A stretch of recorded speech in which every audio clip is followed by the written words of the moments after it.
অশান্ত শামশেরগঞ্জ, ধুলিয়ান, আর তারপরে ছন্দে ফেরার পরে পরেই আইসি বদল, পুলিশ কর্তা বদল। কথা বলবো প্রতিনিধি প্রণব বন্দ্যোপাধ্যায়ের সঙ্গে কথা বলবো। তবে তার আগে আপনাদের জানাই যে শামশেরগঞ্জে আইসি বদল, সুতিতেও আইসি বদল, দুই থানার আইসিকে বদলি। কারা ছিলেন, কারা হলেন, জানবো প্রতিনিধি প্রণবের কাছ থেকে। দেখো, ওয়াকফ আইনের প্রতিবাদে অগ্নিগর্ভ পরিস্থিতি হয়ে উঠেছিল শামশেরগঞ্জ এবং সুতি, এবং সেই ঘটনাতে পুলিশের ভূমিকা নিয়ে প্রশ্ন উঠেছিল। এবং শামশেরগঞ্জের ওসি ছিলেন শিবশঙ্কর প্রসাদ, তাকে সরিয়ে দিয়ে এলেন সুব্রত ঘোষ। এই সুব্রত ঘোষ কিন্তু দীর্ঘদিন ধরে দায়িত্ব ছিলেন শামশেরগঞ্জের ওসি পদে, কিন্তু দীর্ঘদিন দায়িত্ব ছিলেন। এবং সুতি থানাতে ওসি ছিলেন বিজন রায়, তাকে সরিয়ে দিয়ে নতুন দায়িত্বে এলেন সুপ্রিয় রঞ্জন মাঝি। এই সুপ্রিয় রঞ্জন মাঝি এবং সুব্রত ঘোষ দুজনেই কিন্তু মুর্শিদাবাদ জেলাতে বিভিন্ন থানার দায়িত্বে কিন্তু ছিলেন, এবং তাদের উপরে কিন্তু দায়িত্ব দেওয়া হলো, এবং তাড়াতাড়ি করে যে জয়েন করার জন্য পুলিশের এই থেকে নির্দেশ দেওয়া হয়েছে। ওকে, আপনাদের শনিবারই দেখিয়েছিলাম একেবারে হরগোবিন্দ দাস এবং চন্দন দাস, বাবা ছেলে, তাদের দুজনকেই কুপিয়ে খুন করা হয়েছিল। সেই খুনের ঘটনার তদন্তে সিট গঠন হয়েছে। এই অশান্তির তদন্তেই আজকে সিটের তদন্তকারীরা তারা গেলেন ওই দুই নিহতের বাড়িতে। এছাড়াও মুর্শিদাবাদের ক্ষতিগ্রস্ত এলাকা পরিদর্শনে সিটের আধিকারিকরা ক্ষতিগ্রস্ত পরিবারগুলির সঙ্গে কথা তদন্তকারীদের। হরগোবিন্দ দাস এবং চন্দন দাস একদল দুষ্কৃতীর হামলায় নিহত হন। সেই কেসে ইতিমধ্যেই আমরা দুজনকে অ্যারেস্ট করেছিলাম দু একদিন আগে, কালু নাদাব এবং দিলদার নাদাব। অভিযান চালিয়ে আরও একজনকে আমরা গ্রেফতার করেছি।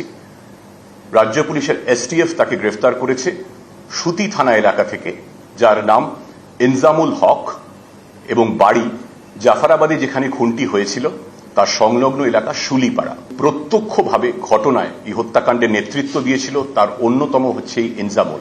যাতে তথ্য প্রমাণ পুলিশের হাতে না থাকে, যাতে সিসিটিভি ফুটেজ না পাওয়া যায়, তাই জন্য এলাকার এবং বাড়ির সংলগ্ন যেখানে যা সিসিটিভি ছিল তার বিদ্যুৎ সংযোগ বিচ্ছিন্ন করা এবং সেটাকে ড্যামেজ করার চেষ্টায় নেতৃত্ব দিয়েছিল এই ইনজামুল। এই ইনজামুলকে আমরা গ্রেফতার করেছি। একাধিক প্রশ্ন, কি করে হয়ে উঠলো, কি করে হামলা হলো, কি করে ভাঙচুর হলো, লুটপাট হলো মুর্শিদাবাদে, শামশেরগঞ্জ, ধুলিয়ানে। প্রশ্ন উঠছে তৃণমূলেরই একাধিক বিধায়ক, সাংসদের বাড়ি ওই এলাকাতেই, কয়েকশো মিটারের মধ্যে। তারা কি নিচুতলার কর্মীদের থেকে কোনো খবর পেলেন না? তাদের সঙ্গে কি তৃণমূল কর্মীদের কোনো যোগাযোগ নেই? একবারে কমিউনিকেশনের অভাব?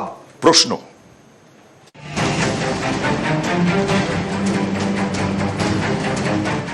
ভাঙচুর, তাণ্ডব, আগুন, লুটপাট।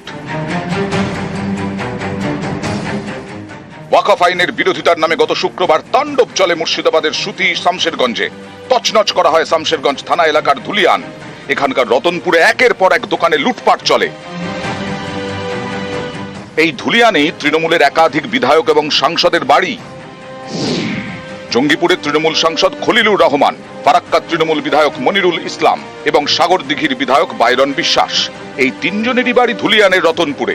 কাছেই পুটিমারিতে থাকেন শামশেরগঞ্জের বিধায়ক আমিরুল ইসলাম। ওয়াকফ আইনের বিরোধিতায় শামশেরগঞ্জ থানা এলাকার এই ধুলিয়ানে জাতীয় সড়ক অবরোধ করে বিক্ষোভ শুরু হয়। তারপর অশান্তি ছড়ায় অন্য এলাকায়। এই জাতীয় সড়কের সামনে ডাকবাংলো মোড় থেকে ধুলিয়ান ঘাট পর্যন্ত 4 বিধায়ক সাংসদের বাড়ি। অনেকেরই প্রশ্ন, জনপ্রতিনিধিদের বাড়ির কাছে এত বড় অশান্তি হলো কিভাবে? বিশাল জমায়েতের পর মিছিল করে তাণ্ডব চলল। সাংসদ বিধায়করা কি আগে থেকে কিছুই জানতে পারেননি? দলের নিচুতলা থেকে কি কোনো খবরই পাননি? ঘটনাটা ঘটেছে শামশেরগঞ্জ ব্লকে। আজ বাইরে থেকে তারা অন্য জেলা থেকে এসছে এমনটা নয়। সাংগঠনিকভাবে আমাদের কাছে কোনো খবর ছিল না। আমাদের কাছে কেউ খবরও দেয়নি যে কি আজকে এই প্রোগ্রাম হবে। নিচুতলার নেতারা চেষ্টা করেছে। আমাদের কাছে কোনো রকম এরকম খবর আসলে এটা ঘটনা আমরা হতেই দিতাম না কোনো মতে। হঠাৎ করে কোথা থেকে যে এত স্রোতের মতো 10-12 হাজার বাচ্চারা আন্ডার 20 সবাই একদম মনে হচ্ছে ট্রেনিং করে পাঠানো হয়েছে। ব্যর্থতা ঠিক বলা ঠিকও ভুলও দুটোই আর কি। 2023-এ সাগরদিঘি বিধানসভা কেন্দ্রের উপনির্বাচনে কংগ্রেসের টিকিটে জেতেন বাইরন বিশ্বাস। পরে তৃণমূলে যোগ দেন।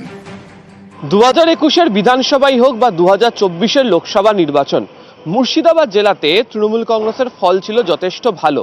তবে অনেকেই মনে করছেন বর্তমান অবস্থাতে দাঁড়িয়ে কোথাও কি গিয়ে যারা নেতারা রয়েছেন তার সঙ্গে যে সমস্ত কর্মীরা থাকেন, বিশেষ করে যারা নিচুতলার ব্লক বা টাউনের ক্ষেত্রে কাজ করেন, ফল ভালো হওয়ার কারণে তাদের কি কোথাও অতিরিক্ত আত্মবিশ্বাস জন্মে গিয়েছিল, যে কারণে আসলে নিজের এলাকাতে বা তারা যে ব্লকে বা টাউনে থাকেন সেখানে ঠিক কী হতে চলেছে সেখান থেকে দূরে সরে যাচ্ছেন। যথাযথভাবে রাজনৈতিক দলগুলোর কাছে নিজেদের যে পলিটিক্যাল ইন্টেলিজেন্স ইনপুট থাকে তা না আসাটাই কি কারণ হয়ে দাঁড়াচ্ছে, যে কারণে বারবার এই ধরনের ঘটনা ঘটলেও কোনো আগাম আঁচ তারা পাচ্ছেন না।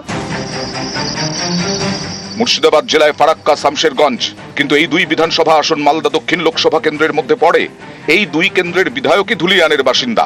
তাদের বাড়ির কাছেই চলল তাণ্ডব, লুটপাট। তাদের বাড়িতেও হামলা হয় বলে অভিযোগ, কিন্তু এসবের কোনো আঁচই পাননি বিধায়করা। তাহলে কি তৃণমূল স্তরের সঙ্গে তৃণমূলের জনপ্রতিনিধিদের যোগাযোগ কমে গেছে? আমরা আজ পাইনি। আরএসএস, বিজেপি কিছু মুসলিম সম্প্রদায়ের মানুষকে উস্কানি দিয়েছে, সেটা আমরা বুঝতে পারিনি। আমি তো তৃণমূলের বিধায়ক, একজন মুসলিম, আমার বাড়ি কেন ভাঙচুর হবে? এমপি সাহেবের বাড়ি কেন ভাঙচুর হবে? বাইরন বিশ্বাসের বাড়ি কেন ভাঙচুর হবে? এখানে কোনো ব্যানার ছিল না। বাচ্চা বাচ্চা ছেলেদেরকে অর্থের বিনিময়ে এই সবগুলা করা হয়েছে। এই ঘটনাগুলো আমরা কখনোই কল্পনা করিনি, কখনোই ভাবিনি যে এরকম ঘটনা ঘটতে পারে। আমরা সবসময় ভ্রাতৃত্ববোধ, পারস্পরিক সহমর্মিতা, মৈত্রী এটা নিয়েই বড় হয়েছি। এই ওভার কনভিডেন্সটাই হয়তো এটা আমাদেরকে এটা করেছে। যে কংগ্রেসেরও কাছে তো খবরটা থাকা উচিত। 1 বছর আগে ভোটে 15,000 ভোট এখানে লিড পেল, তাদের কাছে কেন এই খবরটা থাকলো না? অনেকেরই প্রশ্ন, জনপ্রতিনিধিদের কি নিজেদের এলাকাতেই জনসংযোগে ঘাটতি? বিধায়ক সাংসদদের সঙ্গে নিচুতলার নেতাকর্মীদের কি সেরকম যোগাযোগ নেই? তাই কি এত বড় গোলমালের কোনো আঁচ পাননি সাংসদ বিধায়করা? অনেকেরই প্রশ্ন, যারা নেতারা রয়েছেন তারা কি আদৌ জনসংযোগ যথাযথ করে উঠতে পারছেন? যদি পারতেন তাহলে নিচুতলায় কি ঘটছে, কি ঘটনা ঘটে চলেছে বা ঘটবে তার একটা আগাম আঁচ পেলে সতর্ক করা যেতে পারত সকলকেই। তাহলে হয়তো ধুলিয়ানের এই পরিস্থিতি এড়ানো যেতে পারত। ক্যামেরায় অসিত দাসের সাথে আবির ঘোষাল, নিউজ 18 বাংলা, মুর্শিদাবাদ। আর মুর্শিদাবাদে বিরাট শিল্প হচ্ছে বিড়ি শিল্প। এই অশান্তিতে শামশেরগঞ্জ, ধুলিয়ান, সুতিতে বিড়ি শিল্প ব্যাপকভাবে ধাক্কা খেয়েছে। প্রায় 40 কোটি টাকার বিড়ি শিল্প ধাক্কা খেয়েছে, ক্ষতি হয়েছে। তার সঙ্গে পাইকারি বা ব্যবসা, তারও বিপুল ক্ষতি। দেখুন,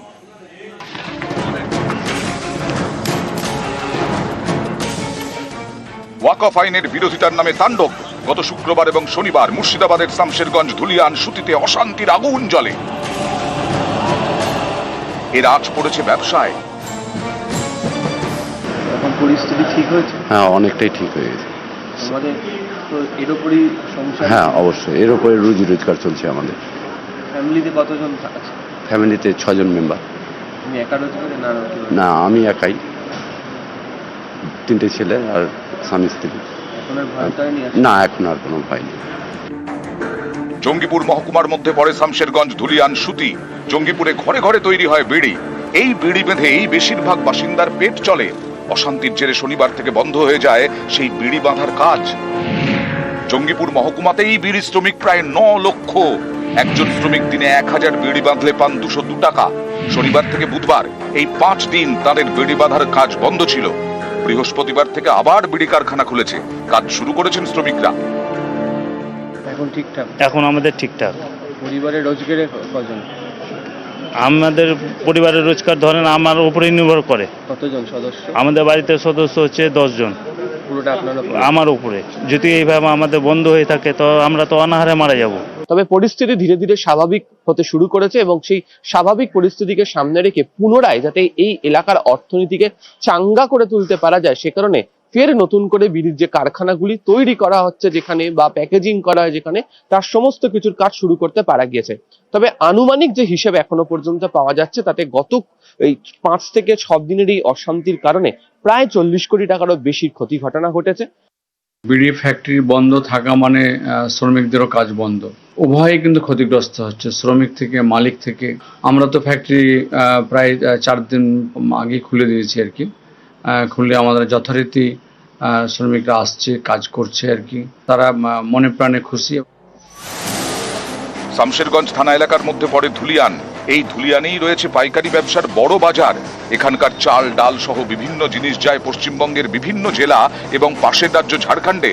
অশান্তির জেরে এখানকার অনেক দোকানে ভাঙচুর লুটপাট চালানো হয়, ফলে শনিবার থেকে বন্ধ হয়ে যায় বাজার। ব্যবসায়ীদের দাবি, এর জেরে কয়েক কোটি টাকার ক্ষতি হয়েছে। বৃহস্পতিবার থেকে বাজার খুলেছে। ক্ষয়ক্ষতি তো স্বাভাবিক হবে, বন্ধ থাকলে, বাজার বন্ধ থাকলে ক্ষতি হবে। প্রায় অনেক টাকা ক্ষতি হয়েছে ব্যবসায়ীদের, দোকান বন্ধ থাকার। এখন স্বাভাবিক চালু হয়ে গেছে, মাল যাওয়া আসা করছে এখন। এটা ধুলিয়ান ব্লক হাসপাতাল। এই হাসপাতালের আউটডোরে রোগী প্রায় নেই বললেই চলে। শুক্রবার এবং শনিবার অশান্তির পর থেকে এই হাল বলে দাবি। এখন শান্তিপূর্ণ পরিস্থিতি, স্বাভাবিক শান্তিপূর্ণ। আমাদের হাসপাতালে গড় আছে প্রায় 300-র উপরে মানুষ আসেন চিকিৎসা পরিষেবা নিতে, 300-র উপরে গড়। এখন এই কয়েকদিনে একটু মানুষ একটু বাড়ি থেকে কম বেরোচ্ছেন, তাও আমাদের হাসপাতালে গড় প্রায় 100 জন মতো আসেন। এই পরিস্থিতিতে আসছেন 100 জন। হাসপাতালে রোগী নেই, ওষুধের দোকানে স্টক নেই, অনেকেই হোলসেলারের থেকে ওষুধ আনতে পারেননি। বহরমপুর শহর থেকে জীবনদায়ী ওষুধ আসছে না ধুলিয়ানে।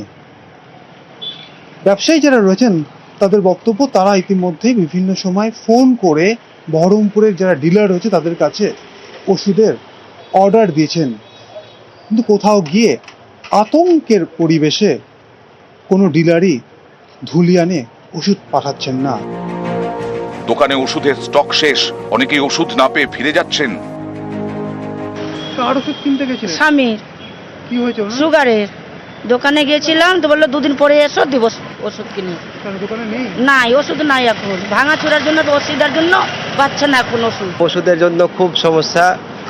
আমার ওষুধ, আমার মায়ের ওষুধ, থাইরয়েড, সুগার, প্রেশার, এগুলো কোনো ওষুধই পাওয়া যাচ্ছে না। বলছে যে 2 দিন 4 দিন পরে আসবে। এখন গাড়ি ঢুকছে না, লোকজন আসছে না। ক্যামেরায় কাঞ্চন ভৌমিক, অসিত দাসের সঙ্গে অমিত সরকার এবং আবির ঘোষাল, নিউজ 18 বাংলা।